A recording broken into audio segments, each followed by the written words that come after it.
What's going on, everybody, and welcome to the Real Word Podcast, a place where real thoughts, real ideas, and real words come to life.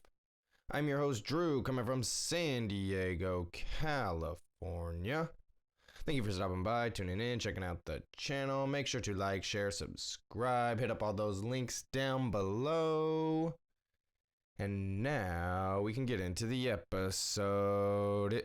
Is Friday, October 9th, 2020, and it is around 7:40 in the morning. A way late start for me, but that is okay. Nothing else is really going on for me today, except for needing to get my run done for Sober October. My whole little goal thing going on. I got to do the 4-mile run.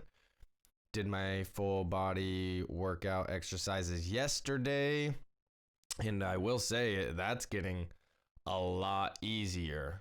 The first few days I was really sore after the workouts, the runs, and everything like that, but now I'm able to bust them out pretty quick. I might even up the reps of each one. Maybe halfway through the month I might up them by an additional 20 each or something. So that would be a 100 reps of a ab workout, 80 squats, and then 60 push-ups. So we'll see. I might do that. I might just stick to the consistency of where I'm at right now with the 80, 60, 40. But like I said, it's been getting easier each day, so that is a good sign. I'm really interested to kind of see the results at the end of the month of where I'm at, what it's going to look like. I should hit about 60 something miles this month running, which I had never done. Maybe I hit 50 miles once, but I don't even think I've hit 50 miles in a month yet. So maybe I could check right here. Let me check if I've ever hit the 50 miles in a month real quick. I'm just going to my Nike Run Club app, and let's check the history. Where's the history? Right here. Go to achievements. And yeah, I've never hit 50 miles in the month. I've hit 25 miles 5 times since I've had this. And yeah, I've never really been able to stay consistent with it. But I should be hitting that 50 miles here in the next couple of weeks, week and a half or so. Just continuing with that 4 miles every other day. So I'm enjoying it. It's a chore. It's a grind. There's days that I definitely do not want to do it, but I'm really just trying to stay disciplined with it. I'm not sticking to a schedule with it because I'm doing my workouts and runs at different times throughout the day, but I am staying disciplined and getting it done. So that's a good sign for me because I've never really been able to stick with something like that. And yeah, I'm really interested to see how the results will be at the end of the month. Like as far as my body, how it's feeling, how it's looking and all that. I mean, I've always struggled with how I look, and I've always had bad self-image issues and stuff like that. And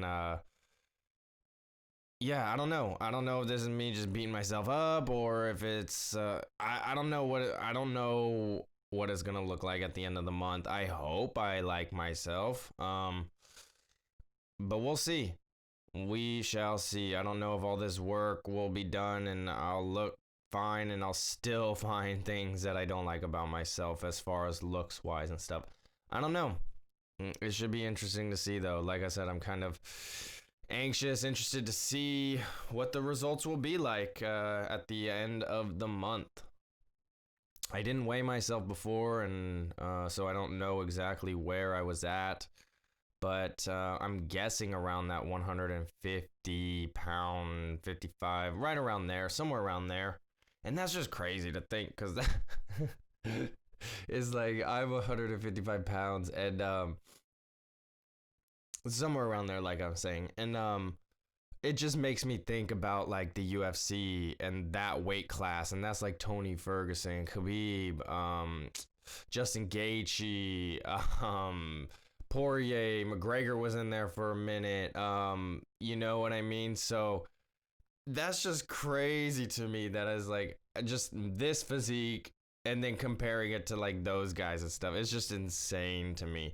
I know if I was in the UFC or whatever, I'd probably be at one of the bantam weights or flyweights due to probably needing to cut weight and all of that. But it's just interesting to think of like this frame is at the high level and one of the most exciting divisions in UFC. So it's just interesting to me to kind of compare that. And it's like, I know I shouldn't be comparing that because, I'm nowhere near that level or discipline or anything like that. But it's just interesting to think like this is the weight that like is one of the most exciting divisions in the UFC. And it's just interesting. Speaking of sports, man, the Padres. Ugh, just breaking my heart, man. Just breaking my heart. Such a bummer. Such a bummer. Got swept by the Dodgers last night and got bounced on out of the playoffs. Padres are still the Padres and the Dodgers are still the Dodgers, and it's frustrating. We'll go over an article or whatever, but I just kind of wanted to give my thoughts on it. It was an exciting season for the Padres, even in the midst of this pandemic and all of that. It was just exciting to actually have baseball back. They didn't seem to get too political. The players were able to express themselves, like pre-game or post-game with shirts or headbands or whatever, but it was pretty quiet for the most part. Like they weren't outwardly expressing it too much. They weren't kneeling. They weren't doing all that kind of stuff, at least from what I saw. So they kind of took a lot of the politics and hot topics out. And, like I said, there was players that were wearing Black Lives Matter shirts or headbands or what, they were still getting their message out, but it just seemed like a lot less or on a much more quieter scale. So to me, it made it more exciting because it like took all of that bullshit out of it, So it was frustrating when I would see the BLM spray painted on the back of the mound or whatever instead of MLB. I'm like, come on guys, you kind of did that backwards. But I didn't like that. But overall, I mean, this season was an exciting season, especially for the Padres. I know the season's still going on for the rest of the teams in the playoffs and all of that. But, yeah, man, this was an exciting season for the Padres. They made some key trades at the trade deadline and brought in some really great talent. And, it's unfortunate that the Padres, like their two best starting pitchers, got injured about a week out, few days from the playoffs starting. And, they had to grind together some wins against the Cardinals and use the bullpen and utilize that. And I think they just got tired and, what else could you do? I mean, they tried, they gave it their best shot. And, you would have loved to see like Dinelson Lamet and Mike Clevenger and then Zach Davies and then maybe Chris Paddock, that would have been something. But, the Dodgers they can only play who they played in front of them, and they got an unhealthy Padres team, and there's nothing, that like, it is what it is, like, they're not going to complain about having to face these pitchers and stuff like that. They can only play who's in front of them. And the Padres, I'm sure both teams would have loved to have full healthy teams because it does feel like this is the start of the actual rivalry now. I know the Padres have always said, oh, yeah, there's a rivalry, but There never really has been because they've never really been able to win. So, and then, I mean, it's still like that now, even after this season. Still can barely beat the Dodgers, but this team feels different. The Padres team feels different. Give them, here's the thing. It's like, there's going to be some moves made, but this team is really something special, I feel, and they like really truly love each other. And they seem like they're a really close group of guys, and you just hope that a good majority of these guys can stick together for next season and years to come, because this was a special team. And it'll be interesting to see what a full season looks like with them. This season some players got injured. They're like Hosmer got injured twice. He was sick once, missed some games, got injured. Tommy Pham was injured. So they were kind of piecing together some things throughout the entire season. Sorry, I think the smoke was getting me to almost sneeze there for a second. But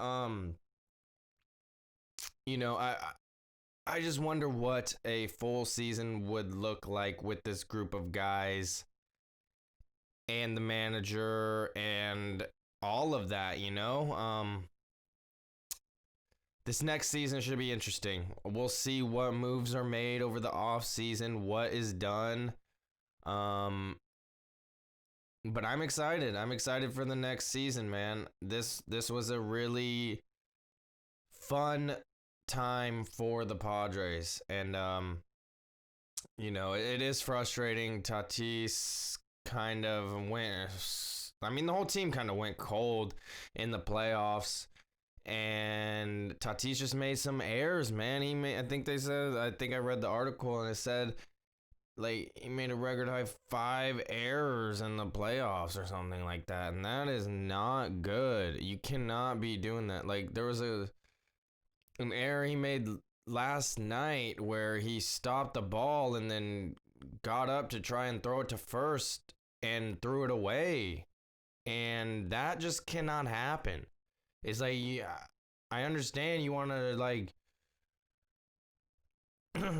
try your best and like make every play, but the guy was going to be safe regardless, and there was just no need to throw that ball. Just you stopped it from going into like center field, and you should have just held on to it. I mean, it's easy to say that now, but I mean, I think that was a big pivotal moment in the game, and then the Dodgers just kind of just ran away with it. But got to just clean up on the errors, and it's just they, like I said, their offense just went cold, and then what else can you do when your pitching staff has been run down? The bullpen's been run down for like a week and a half, 2 weeks straight, doing a bunch of bullpen games and things like that, and It's been a challenge, but it's also been very exciting. They had like the most comeback. They had like 22 comeback wins in the season. They had like the highest run scores after like 6 innings or something like that. So they showed hard. They showed their fight and all of that, but once it got to the playoffs, man, it just went cold, and it's a bummer. And to me, so I was going off on Twitter last night, man, because I'm so just irritated at some of the fan base, man. Like some of the Padres fan base, they just piss me off, man. Especially that dude who made that "we're coming for that ass" videos. And then those fucking kids who made the California Love remix the Padres thing, and it's just like, dude, I'm not putting it on these guys, but it's like, this is what you guys get, man. Like, stop doing that bullshit and like just enjoy the game. Like, just enjoy it and watch it for what it is. There's no need to make these promo videos. Like, you're not a part of the team, so just stop. Like, just stop. And then you make the whole fan base look like fucking idiots when you do that shit. And then they just go out and lose like that. It just pissing me off, man. Like, I can't stand it. Like, what have the Padres done to have you guys be that cocky to make those videos? Like, for real, they haven't done shit. They're still the Padres. And the Dodgers are still the Dodgers. And this series just proved it still. Yes, the Padres weren't healthy. But still, that just shows the Padres are still the Padres. You know? They still have their fucking issues. And it just pisses me off when these fans just do that kind of stuff, because it's like, you're going to make all of the fans just look dumb, dude. So please, I'm begging the fans to not do that shit anymore. It's just dumb. Just enjoy the games. Leave the, like, if you want to start a podcast or whatever, do it there. Like, go on these types of rants on a fucking podcast or a video or whatever. Like, don't do it in these goddamn these promo style videos or these rap videos. Like, just get the fuck out of here with that, man. And it's like, I hate being this way, because like, I love the Padres, I love the team, it was exciting and all of that, but it just makes the fans look dumb when you guys make these videos and then they go out and lose like that. It's not a good look. It really isn't. So just stop with all of that next season. Don't do it, please. Like, just enjoy the season. Enjoy the games for what they are. And it's like, I'm so glad that, like, I decided maybe a couple years ago, year and a half, I don't know, I don't exactly remember when it was, but I decided I am not going to get emotionally invested in these teams anymore. You know, I love the Padres, you know what I mean? Like, that's the team I root for, that I, you know, love it for sure. But I've been through so much, like, so many of these losses and all of that where it affects me. Like, I get really depressed. You know, this goes back to when the San Diego Chargers were here and all of that. You know what I mean? So, just going through all these losses, it would mess with me like the rest of the day or the next morning or whatever. Like, I would carry it with me, man. But I finally decided, I'm like, it has nothing to do with me. Like, don't let it affect me. You could watch it and enjoy it for what it is. It's a game. It's exciting, but if they lose, it's like, that has nothing to do with me. It should not affect my life like that. So yeah, I was a little bummed last night. Just a little frustrated, more than anything. Just because it's like, the Padres are still the Padres and the Dodgers are still the Dodgers, you know? But I'm fine this morning. You know, like, it's not weighing on me or anything. Like, it's a bummer that I'm not going to have Padres to be talking about the next, you know, handful of weeks or whatever. But, you know, it is what it is. So I don't know what the next handful of months is going to look like, because this was a pivotal part of what I enjoy talking about is the Padres. And, you know, I kind of went away from all other sports because basketball is bullshit and football is just bullshit now. And yeah, I'm just not into it. The only thing I'm going to be watching is like UFC now. So I don't know. I don't know what's going to happen. Now, yeah, so, well, I'm going to be getting into a lot of politics, but then again, after like November, then what? So we will figure it out, but right now we just got to keep it moving, keep it going. Yeah, let's just go over some of this stuff real quick. So yeah, I was going to just read this Padres article real quick. Tatis Padres have to wait till next year as Dodgers sweep. Fernando Tatis Jr. bent backward from his knees and stared skyward after his wild throw became San Diego's playoff high fifth error and gave the Los Angeles Dodgers the tying run. 21-year-old budding superstar and the rest of the Padres will have to wait at least another year for the club's first trip past the National League Division Series since 1998. Tatis' throwing error from his knees after a diving stop on the infield single by Corey Seager came early in a 5-run third inning that propelled the Dodgers to a 12-3 victory Thursday night and a sweep of the neutral site best of 5 National League Division Series. No matter how many pitchers the Padres threw in their National League West rivals, 11 in a postseason record for a 9-inning game, they never really were in the series except for one bases loaded chance for Slam Diego at the end of Game 2. Yeah, I will say Game 2 was really exciting, man.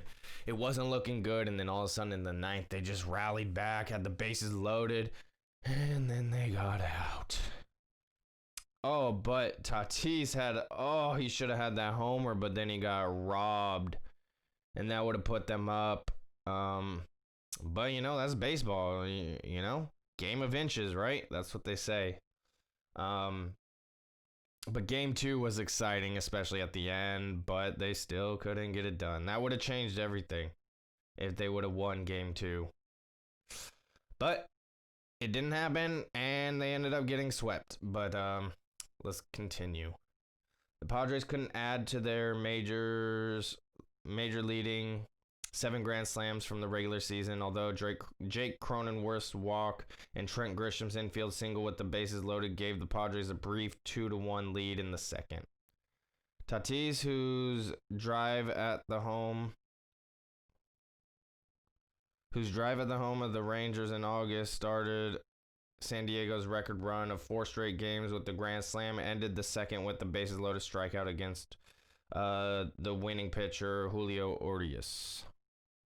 The next time the rookie phenom came up, Urias had retired 8 more in a row, while LA built an 8-2 lead. Tatis grounded weakly to third base and finished the series 2 of 11 in 3 games. That is terrible. Like, you cannot have. And then he was talking about, the real special players make history in October. Well, you definitely didn't. There's some things that you got to work on for sure. The whole team, all their bats went quiet in the postseason, man. It's sad.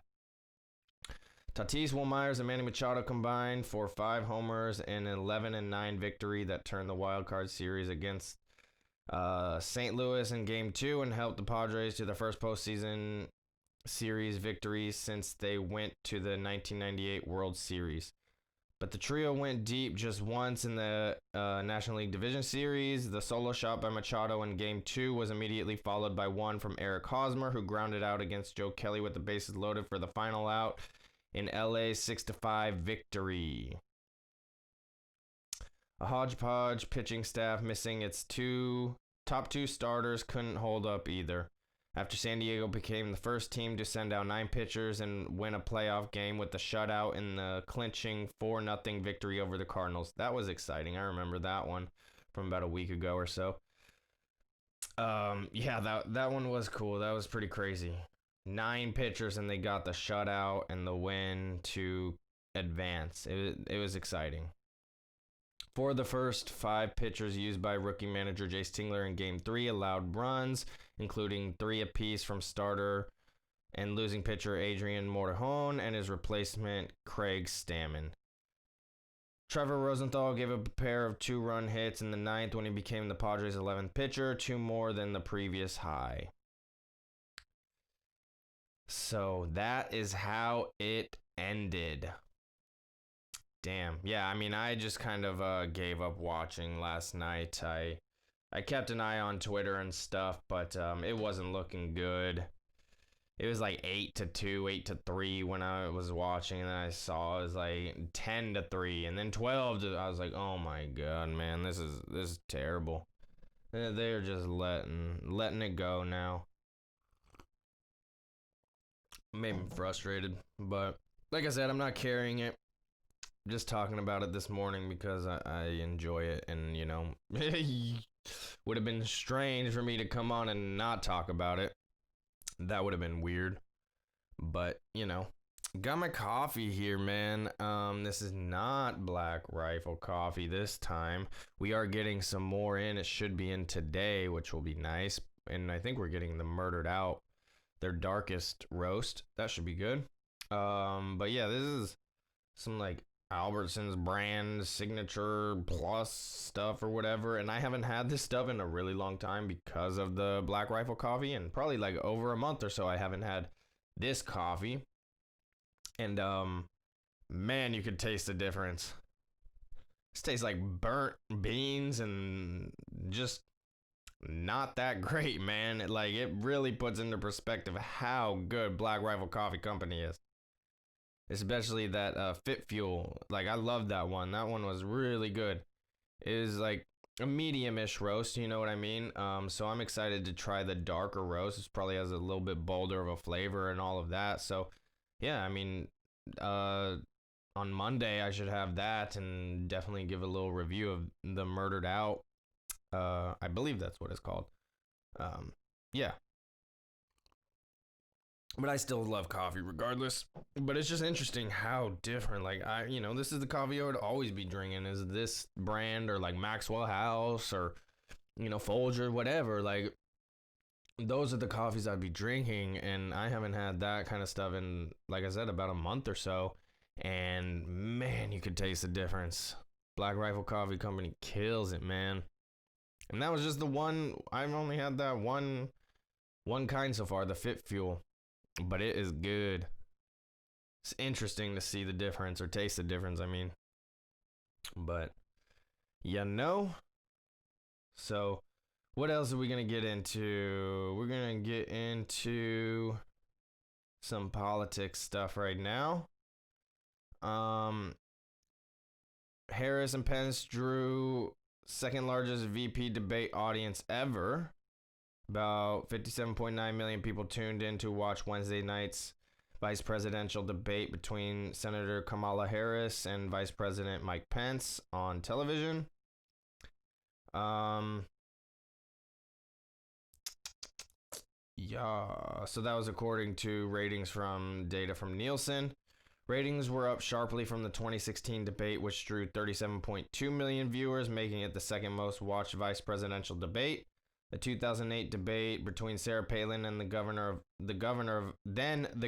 of Alaska, and Joe Biden, then a senator from Delaware, set a record with nearly 70 million viewers. Oh my God, really? Wow. That's crazy. That's a lot. The increase in viewership from 2016 is notable because ratings for this year's Republican and Democratic conventions dropped from the previous years.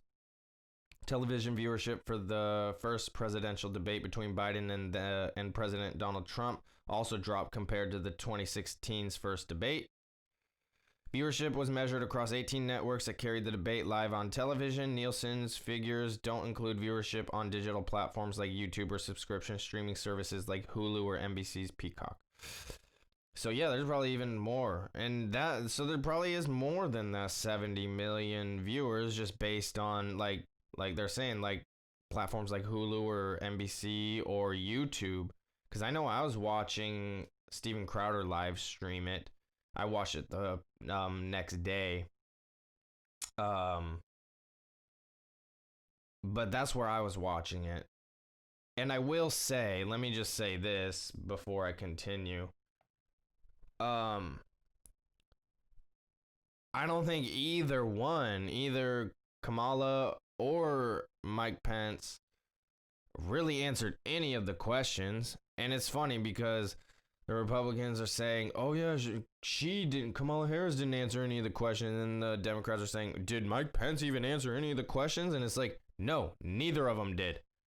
Neither one of them did. But I do feel Mike Pence did a better job based on facts and truth and all of that. And then you got Kamala Harris just spouting off lies, dude. I don't understand how they can do this and get away with it. And the moderators don't say shit or fact check them. It's just crazy. It just drives me insane, dude. Like, fuck. I don't get it. I don't get how they're allowed to just make lies like that. And, you know, the people just buy into it. It's just crazy to me. It's just crazy, man. It just drives me so crazy. But, that's the game, I guess. That's the game. So let's continue. Wednesday night's debate drew mixed reviews, but one moment in particular went viral. Okay, and this is what's stupid too. A fly landed on Pence's head and stayed there for about 2 minutes, sparking commentary and analysis on multiple broadcasts and cable news channels. Like, really? That's what we're focused on? Is this fly? Like, are you serious right now? Like, that's kind of the big takeaway of the whole debate. It's like, what a joke, man. What a joke. And yeah, it's like I saw a lot of these like left liberal people. Oh my god, the fly landing on Pence. He smells like shit. Oh yeah, he smells your bullshit. It's like, fuck you guys, dude. Like, it just drives me crazy. This all tolerating, all inclusive left, it just seems to talk the most shit, and be the most hateful. Pretty interesting. And that's the same left who founded the KKK and, is a racist, who has the racist guy running for president, who had the KKK leader called him a friend and mentor, and, all of that. Joe Biden, he's kind of a racist, has history of it. But they love to say Donald Trump does, even though he's denounced KKK, deemed them as a domestic terror organization. Why hasn't Biden done that in all his years? Because he was friends with the KKK leader, right? That would make sense.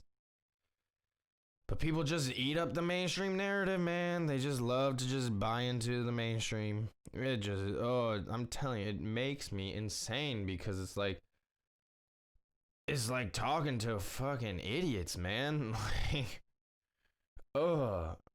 drives me crazy. And then you have these celebrities just like, I'm gonna say this right now, like, I love Matchbox 20. They're probably one of my favorite bands of all time. Yourself or Someone Like You probably has the best starting 7 songs in an album history, in my opinion. Like, I just bought a couple of their albums a few days ago, and then I get on Twitter and Rob Thomas is just spouting off lies and bullshit and saying he's all terrified and scared and this is the most important election and I'm so scared and terrified. And it's like, fuck this, dude. Like, it's so frustrating. Just fall in line, man. Just fall in line. And it's just like, damn, I just bought your albums. And I love the music, and I always will. But damn, your politics are fucking dumb. It just drives me crazy. It really drives me crazy. And I've said that a lot this episode, but damn, it really does. And then, like I said, I'm not even going to go over any of the other people that I'm kind of referring to, but it's just frustrating. I'm telling you, it's frustrating dealing with these celebrities, musicians, actors, whatever, who are just spouting lies, man. Just lies. And they're trying to be all woke and inclusive, but they're being the most hateful people. It's crazy. The 2020 viewership numbers exceeded the average for vice presidential debates, which is 40 million to 50 million, according to Nielsen's data. Since 1976, the first time a formal vice presidential debate was held, only 2 others have surpassed 55 million viewers. In 1984, the debate between Geraldine Ferraro and Vice President George H.W. Bush had 56.7 million viewers. So that's interesting, just the vice presidential debate did garner a lot of attention.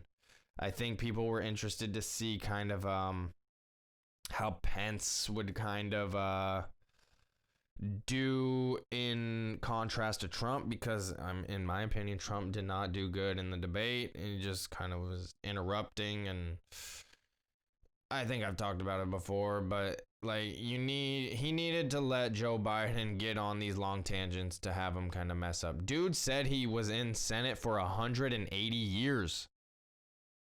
Excuse me? The fuck?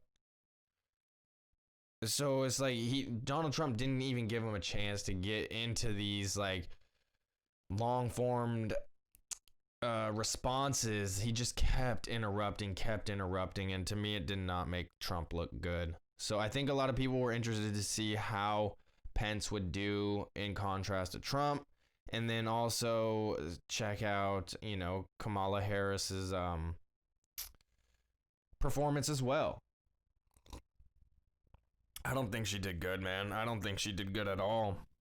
But like I said, neither one of them really answered any of the questions. However, Pence was actually trying to go off facts, and it's like Harris was trying to like talk some bullshit, and then Pence was like, okay, I hear your question, moderator, but I need to address this that she just said because it's wrong. So they never really answered questions. They just kind of went back and forth on some other shit. And but I will say, like I said, Pence kind of was going off facts and like numbers and history, and so that's where I thought he won, because Kamala Harris was kind of spouting off lies and contradicting what Joe Biden even says. So it doesn't make sense. It doesn't make sense how people can just like fall in line and believe it, man. Just like I said, it drives me crazy. It drives me insane. Like I just want to like pull my hair out and like, fuck, dude. Like, insane, man. But that's what it is. So what else do we got? Oh, so Donald Trump goes on an extraordinary 55-minute rant with, I believe, Fox Business yesterday. Let's read this little article. Excuse me. Donald Trump has doubled down his refusal to participate in a virtual U.S. presidential election debate during a bizarre 55-minute long phone call with Fox Business. The president phoned in on Tuesday. Does that make sense? The president phoned in on Tuesday morning, unless phoned in is a show. I don't know. On Tuesday morning, local time, to talk live with host Maria Bartiromo before launching into what numerous viewers deemed as a rambling rant. 74-year-old vented about the October 15th debate with Joe Biden, which he pulled out of when it changed to a virtual event, his dislike for his Democratic opponent, and how he believes he is not contagious despite being treated for coronavirus. Trump, who was hospitalized for 3 days after disclosing last Friday he has tested positive for COVID-19, blasted the format change announced by the nonpartisan commission in charge of the debates and expressed concern his microphone could be cut off. I'm not going to waste my time on a virtual debate. That's not what debating is all about, Trump said in a nearly hour-long interview. You sit behind a computer and do a debate. It's ridiculous, and they can cut you off whenever they want. He then told Fox News he was feeling really good and might return to the campaign trail on Saturday night, possibly with the rally in Florida. He said, I don't think I'm contagious at all, before debating the effectiveness of face masks. I feel that I'm great. You catch this thing. A lot of people caught it. Look, you have the governor of Virginia who wore a mask all the time. You never see that guy without a mask. He catches it. Exactly. The masks don't do shit. So everybody's saying, wear your mask, wear your mask. You're either going to get it or you're not, And it is either going to be nothing or you're going to have a little complications like a flu, And how are people saying there's long-term effects? We haven't even had enough time to show that there's long-term effects. Like, don't you need years to go by to show that there's long-term effects? But they're just kind of spouting on, oh, no, these people have long-term effects now. It's all bullshit, I'm telling you. The president also slammed Biden, claiming he is not mentally capable of being president and wants to ban fracking, which his running mate Senator Kamala Harris denied during the vice presidential debates on Wednesday. He gets up and he says, "We're not fracking. We're not fracking. He was fracking for 6 months. He was fracking. He was raising his very thin hand. He was fracking, and now all of a sudden he's not fracking." Trump said, "It's ridiculous." He said he's not fracking. That's all he said, and then all of a sudden he goes to a fracking mode. How about her? She committed her life to it, and all of a sudden she's a fracker. She's a big fracker. That's hilarious. But I will say, definitely don't do a virtual debate. That sounds like some straight up bullshit too, man. And I know people are saying, don't give Biden a way out. Like, don't make Biden look good. So let them debate, even if it is virtual. But no, that's not what it is.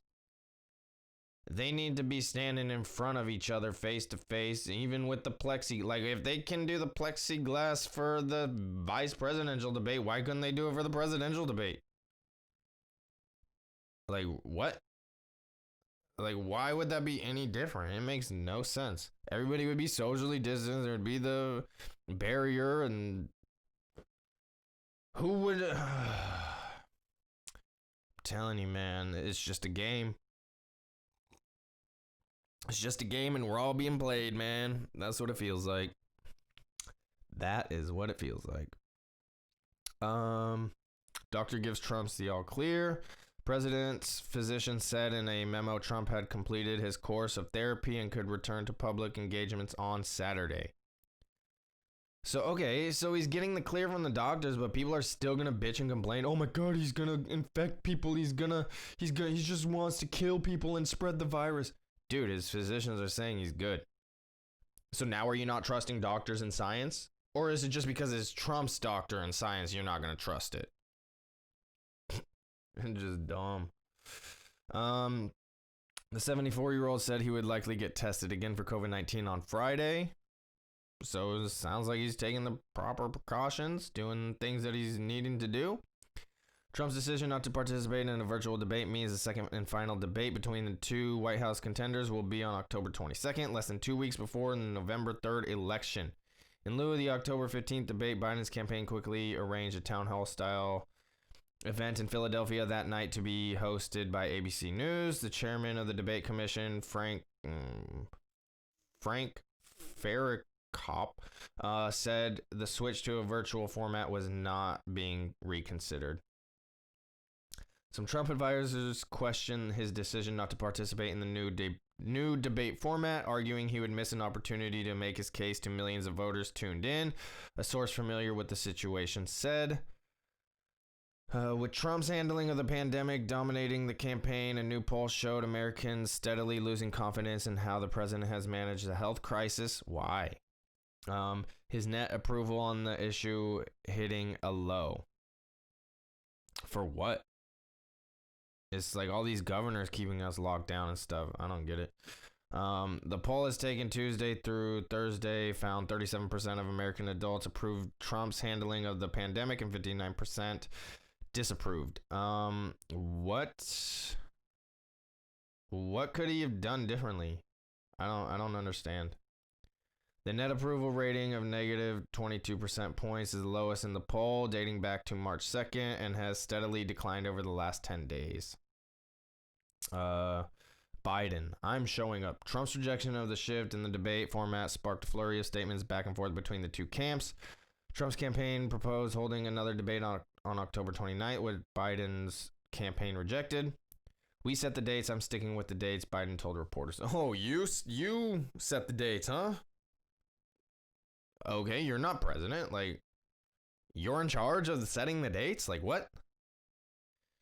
Okay, I'm showing up. I'll be there. And in fact, if he shows up, fine. If he doesn't, fine. Okay, man. Okay. Even before his illness was announced, Trump's performance in the chaotic first debate with Biden last week prompted calls for a change in the format. Trump constantly interrupted and talked over both Biden and the moderator. Good, because they were spouting some bullshit most of the time. But like I said, he should have let Biden just get on these long form responses to kind of have him slip up. But yeah, it did not make Trump look good, just interrupting. Some had proposed giving the moderator in future debates the power to cut off any candidate who disrupted the proceedings.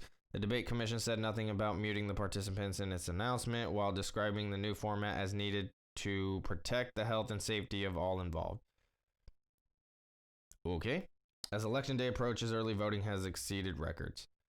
Yeah, like, why are we even going to have these debates? Everybody knows who they're going to vote for. People are already voting and sent in their ballots and all of that. It's like, I don't get it.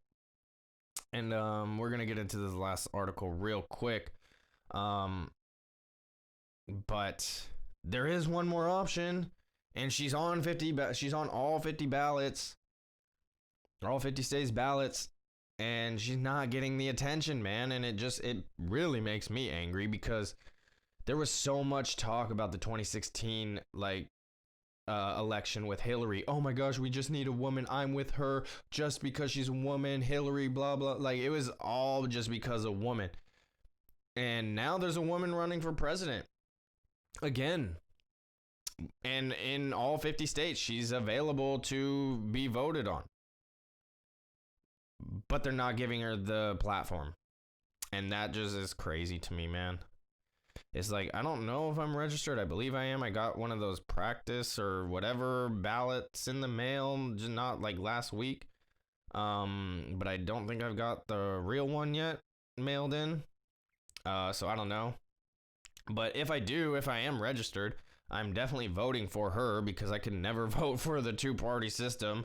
Well, I won't say never, but I could not vote for Donald Trump, and I could not vote for Joe Biden. Like, I can't do it. Like, that's not where my heart of hearts stands. Like, that's not what I truly believe in. I truly believe in freedom for all and freedom for everybody, and that's the Libertarian Party right there, man. That's what it is. It's your life, you know? And you have the freedom.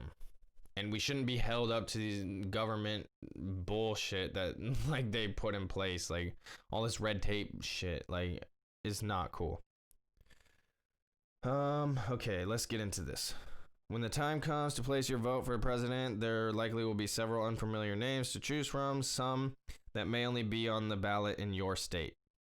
But there are only 3 presidential candidates on the ballot in all 50 states: Donald Trump, Joe Biden, and Joe Jorgensen. She said, we're the only party that has been on the ballot in 50 states back-to-back presidential elections, and we've done that a number of times, said Joe Jorgensen, a Libertarian vice presidential candidate who grabbed the party nomination for president in 2020. How hard is it to make 50 state ballots? She said, well, you can ask Kanye West. He thought, no problem, I'm famous, I'm rich. He found out it's more than just money. There were a number of states where he tried and failed. While the Kanye train derailed, Jorgensen's campaign bus had been crossing the contiguous 48 states, including a recent Northeast tour that brought her to Jersey City and Zuccotti Park in New York. Both of those stops let her spread the libertarian message with the Statue of Liberty as a backdrop. Liberty works, Jorgensen said, rendering the libertarian platform down to 2 words. Along the way, Jorgensen spoke to the USA Today's network about her campaign, Biden, Trump, and her argument that libertarians deserve to be recognized as a major political party in the U.S. Yeah, you had Gary Johnson included in the debates last presidential election, right? From my understanding. Or was that in just the... Was that just... I don't know if he was on the main stage, like when it was him versus Hillary, because no, he wasn't. So it was before that. But yeah, he was on all 50 states ballots. And now this time she's on all 50 states ballots. So it's like, yeah, why is it not gaining more attention? I don't understand. I really don't understand. She said, we do have major party status now, which is why I think we've proven why we should be in the debates. How has the campaign been so far? What are you hearing from the public? She said, they like what they are hearing. I've had so many people. I voted Republican all my life or Democrat, especially after the debate. They're all saying this has got to end. What this is that? First of all, I should have been there on that debate stage. Exactly. She really should have. We keep hearing the media and others say it's a choice between two old rich white guys. I say that's not a choice at all. Neither one wants you to make your decisions. Both of them want to spend your money. Neither one of them has an answer to the crushing health care costs, and neither one wants to bring the troops home. We've got two people up there creating a lot of drama, but they both want to do the same thing. They both want to make decisions for us. It's very true. Polls do not indicate your campaign has significant support. Why should you be included in the debates? This year, I wasn't even included in the polls. A lot of people don't realize the debate commission is a private entity, and it's basically half Democrat and half Republicans. 2016 Libertarian candidate Gary Johnson got 13.6% in the polls. What they did was say, what polling numbers can we come up with that it sounds reasonable to the average person, but so high that nobody could ever attain it? And they come up with the 15%. That might sound pretty low, but when you look at how people are registered pretty much between Democrats and Republicans, it comes out to 78% total. So you have to grab everybody left over to get all of them under one banner, and it's not happening. What would you tell voters if you were on the debate stage with Trump and Biden? Neither one of them believe we are capable of making our own decisions. They both want government to be in charge of almost anything. What I've been telling people is, you know better than any politician or bureaucrat how to spend your money. You know what's best for you and your family. We can't be making all of the decisions from Washington like we've been doing. Exactly. Debates cover the issues like the COVID pandemic. How would you have handled that as president? The first thing I would have done differently than Trump is I would have gotten the FDA and CDC out of testing. We had our first case of COVID within about a day of South Korea. They did massive testing and were able to quickly contain the spread. Meanwhile, cases in the US skyrocketed, and the reason was there were dozens of testing kits that we could have used. But in the beginning, the FDA and CDC blocked all of them except two. Instead, they just shut everybody at home. We're basically under house arrest, and we have lost tens of millions of jobs we may never get back. Exactly, man. It's like, that's what, so I love that. Get the bureaucrat bullshit out of the way. That was the reason. Yeah. Oh, I love it. Love the answers. Love the answers. What about the economics of the pandemic? How would you have handled the shutdown? Under my administration, we would have had shopping centers open if they chose. We would have had restaurants open if they chose, and people could have gone to work. We wouldn't have lost tens of millions of jobs because of the people who wanted to go to work out of work. And vulnerable people most at risk could stay home, as my mother did, and have people bring their groceries instead of going out and getting exposed. That's what I've been saying the entire time. Leave it up to the people. We should have that choice as adults, as Americans, as people, to make that decision ourselves. So again, I love the answers. Love it. Love it. That seems to contradict conventional wisdom that urges everyone to practice social distancing, avoid indoor gatherings in favor of outdoors, etc. In Sweden, they even kept their schools open along with restaurants and retail. Everybody kept saying just wait till they're going to be decimated by COVID. Their numbers are still pretty good, yet you look at other places like India where they shut down and the numbers aren't so good. Just facts, man. Just facts. I know Sweden is probably a much smaller sample size and things like that, but you know, it's interesting when you see the correlation between states that are, or places that are open and places that have shut down. It's really interesting. Given the current circumstances, would you be in favor of another economic stimulus package? Under my administration, we wouldn't have needed this package, and our economy would be in such a better position right now. A lot of people were pretty happy to see a $1,200 check, but where's that money coming from? Normally, I would say we are giving money to Washington and they are turning around and giving it back to us, but we're so far in debt, the money is not coming from us. It's coming from who knows how many years later. Even worse, that money is going to a lot of corporations. Exactly.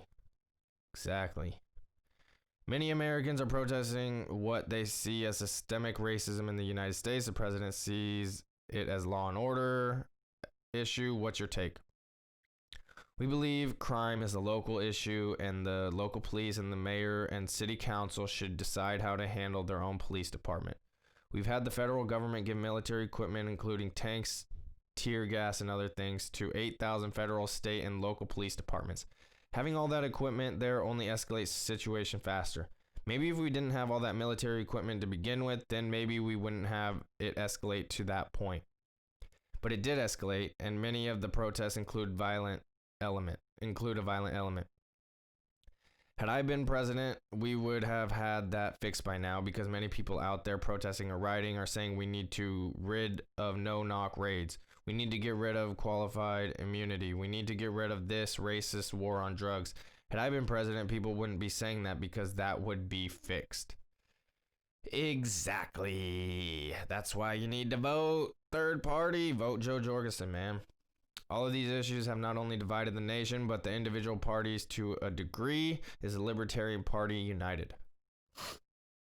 Oh, we are. Basically had the support of both sides, which just shows you can present a libertarian message in a practical way that makes sense to people, because liberty works and liberty is just right.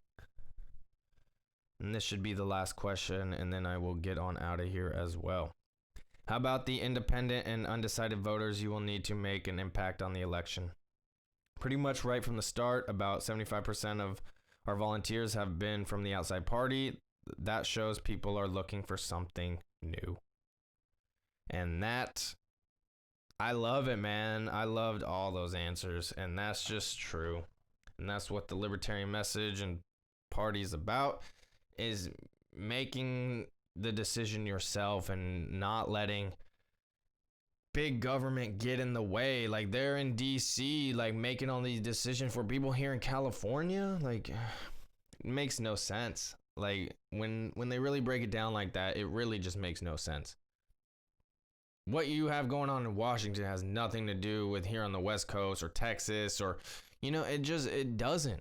Like, everything's different. And it should be left up to us as people and as individuals. That's just my thoughts, though. So that's all I got for today. Definitely wanted to end it on Joe Jorgensen, because that's who I believe in. And it is an important election. I'm not terrified like these other people. I would be pretty upset if Biden won. But again, I'm still going to live my life. Like, I'm not going to really let that affect me like that. So, it is what it is. But yeah, just go vote if you can, if you're available, and just know that there is a third party representative out there. The Libertarian Party, Joe Jorgensen. Vote Joe, not Biden. Jorgensen. And if you really want freedom and you want things to really change, if you want a woman president, the option's there. The option is there. And I'm not saying just vote for her because she's a woman. Like, no. Listen to those answers, man. Like, don't you think that's the best for you as a person? Like, you shouldn't be having the government make all these decisions, taking your money from you, and just creating more debt. And like it's just saying, the police shouldn't be militarized like it is. And come on, guys, this is all the stuff we've been talking about. So I love it. Shout out to Joe Jorgensen.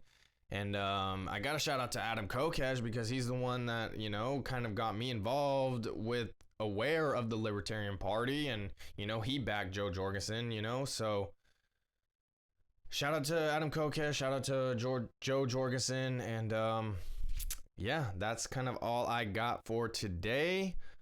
I will be back on Monday. And enjoy the weekend, everybody. And until next time, peace.